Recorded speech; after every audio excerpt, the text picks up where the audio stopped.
حضرت نوح علیہ السلام کے بیٹے سام کی اولاد یمن میں جا کر آباد ہو گئی تھی۔ سام کے ایک بیٹے کا نام ارم تھا۔ ارم کے ہاں اوس پیدا ہوا اور اوس کے بیٹے کا نام عاد تھا۔ عاد کو اللہ نے بہت ساری اولاد سے نوازا تھا۔ دیکھتے ہی دیکھتے عاد کی نسل خوب پھیل گئی، یہاں تک کہ کچھ ہی عرصے کے بعد یہ پوری ایک قوم کی شکل اختیار کر گئی۔ یہ نسل سام کے پڑپوتے عاد کی اولاد سے پھیلی تھی، اس لیے یہ لوگ قوم عاد یا قوم ارم کے نام سے مشہور ہو گئے۔ قوم عاد دوسری قوموں کی نسبت انتہائی طاقتور تھی۔ قد کاٹ میں یہ لوگ بہت بڑے بڑے پہلوان نظر آتے تھے۔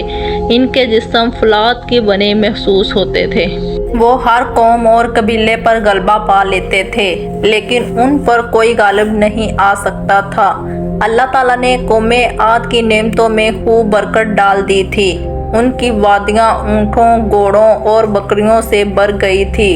ان کے کھیت اور کھلیان سرسبز شاداب فصلوں سے لہلا رہے تھے۔ ان کے گھر جوان بیٹوں سے بھر چکے تھے، یعنی اللہ تعالیٰ نے ان پر اپنی نعمتوں کی بارش برسا دی تھی۔ قوم عاد میں دولت و ثروت کی فراوانی نے لوگوں کو عیش و عشرت میں ڈال دیا۔ انہوں نے پتھروں کو تراش خراش کر بڑے بڑے محلات تعمیر کیے۔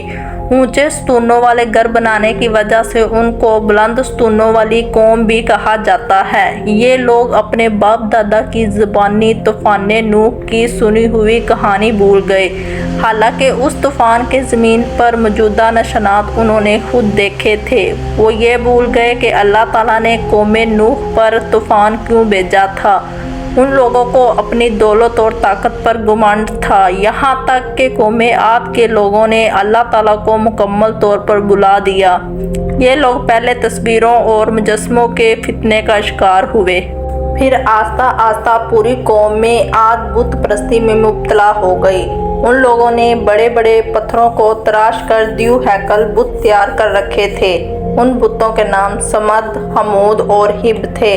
جب ان کی سرکشی حد سے زیادہ تجاوز کر گئی تو اللہ تعالیٰ نے ان کی اصلاح کے لیے انہی میں سے اپنے ایک نیک بندے کو اپنا پیغمبر منتخب کیا اور ان کے ذریعے سے قوم عاد کو اپنا پیغام پہنچایا۔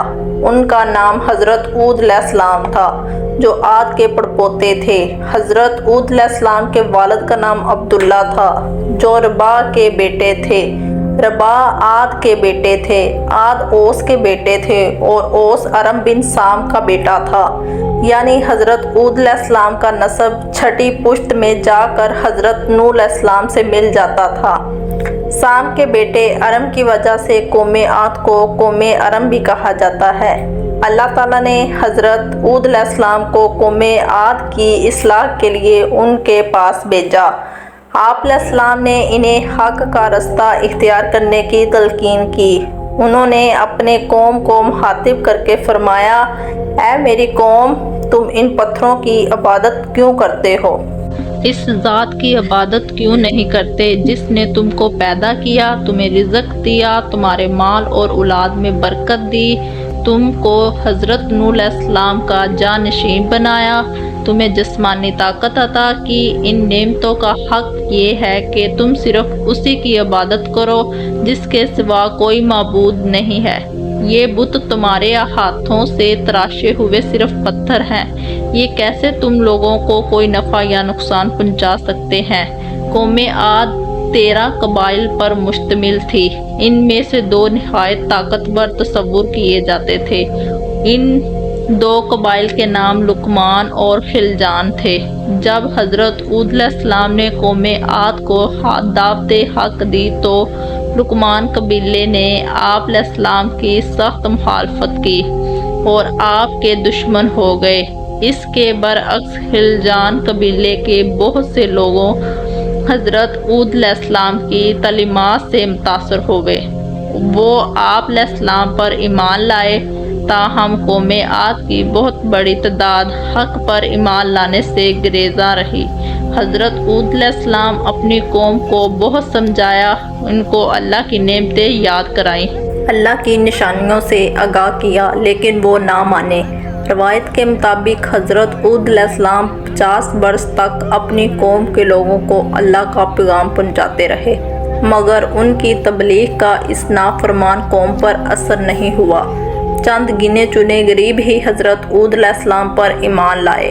آپ علیہ السلام نے ان کو اللہ کے بڑے عذاب سے ڈرایا کہ اگر تم نے اپنی روش نہ بدلی تو بڑے اور خوفناک عذاب کے لیے تیار رہو، مگر یہ قوم کہاں ماننے والے تھے، اس نافرمانی اور سرکشی کی ڈگر پر چلتے رہے۔ اللہ نے اس نافرمان قوم کو سزا دینے کا فیصلہ فرما لیا۔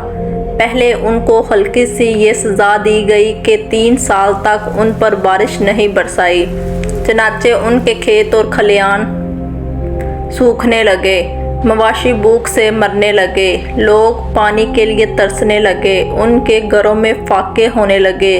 حضرت ہود علیہ السلام اپنی قوم کی یہ حالت دیکھ کر نہایت غمزدہ تھے۔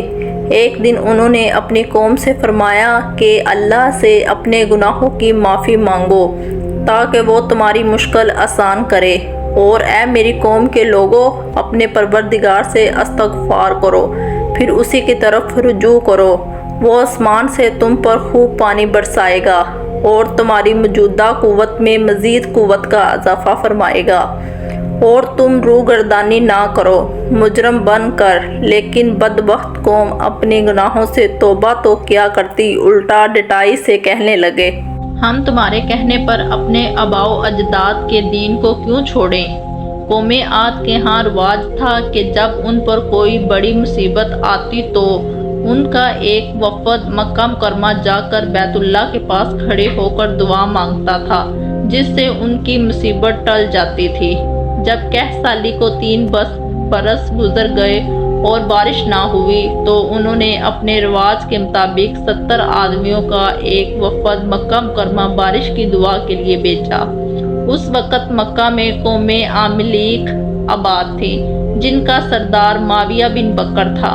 اس کی بیوی قوم عاد کے خاندان سے تعلق رکھتی تھی، اسی وجہ سے معاویہ بن بکر کی قوم عاد سے اچھی دوستی تھی۔ قوم عاد کا وفد مکہ میں آ کر ان کے ہاں ٹھہرا۔ معاویہ بن بکر کے پاس کھانے پینے کی فراوانی تھی، لہٰذا اس نے ان کی خوب خاطر تواضع کی، یہاں تک کہ اس کی 2 لونڈیاں تھیں جو بہت اچھا گانا گاتی اور رقص کرتی تھی۔ معاویہ بن بکر نے ان کی یہ ڈیوٹی لگا دی کہ وہ اس کے مہمان وفد کا ہر وقت رقص سے دل بہلایا کریں۔ اس وفد نے دعا تو کہاں مانگنی تھی، الٹا غفلت میں پڑ گئے اور عذاب الہی کو دعوت دینے لگے۔ یہ وفد 1 ماہ تک یہیں مقیم رہا۔ 1 ماہ بعد جب یہ وفد واپس لوٹنے لگا تو ان کو اپنی دعا کا خیال آیا۔ اس وفد کا سردار کیل بن عمبر تھا۔ اس نے اپنے وفد کو جبل تہامہ کے پاس لے جا کر بارش کے لیے دعا کی۔ ان کی دعا کے بعد جب آسمان پر سرخ، سفید اور سیاہ بادل نمودار ہو گئے، یہ لوگ بہت خوش ہوئے کہ ان کی دعا قبول ہو گئی ہے۔ اسی سار میں غیب سے کسی آواز دینے والے نے کیل بن عمبر کو آواز دے کر کہا کہ ان 3 بادلوں میں سے ایک بادل اپنے لیے منتخب کر لو۔ کیل نے کہا، میں سیاہ بادل پسند کرتا ہوں کیونکہ وہ بارش برسانے والا ہوتا ہے۔ پھر یہ لوگ خوشی خوشی اپنی بستی میں پہنچ گئے اور انتظار کرنے لگے کہ اب خوب بارش ہوگی۔ لیکن حضرت ہود علیہ السلام گہری تشویش میں تھے، کیونکہ ان کو معلوم تھا کہ بارش برسانے والے نہیں بلکہ عذاب الہی کے بادل ہیں۔ پھر جب انہوں نے اسی عذاب کو دیکھا بادل کی صورت میں اپنی وادیوں کی طرف بڑھتے ہوئے، تو انہوں نے کہا، یہ تو بادل ہیں جو ہم کو سیراب کرنے والے ہیں، نہیں بلکہ یہ تو وہ شے ہے جس کے بارے میں تم نے جلدی مچا رکھی تھی۔ یہ ہوا کا طوفان ہے جس میں بہت دردناک عذاب ہے۔ قوم عاد کی ایک عورت جس کا نام مہد تھا، اس نے جب بادلوں کی طرف دیکھا تو چیخ مار کے بے ہوش ہو گئی۔ لوگ بہت حیران ہوئے تو کہ اس کو کیا ہو گیا۔ جب اسے ہوش آیا تو لوگوں نے پوچھا، اے مہد، تم نے کیا دیکھ لیا؟ اس نے بتایا، میں نے ان بادلوں میں ایک ایسی آندھی کو دیکھا ہے جو آگ کی طرح سرخ ہے، اور اس کے پیچھے کچھ لوگ ہیں جو اس کو ہانکتے ہوئے لا رہے ہیں۔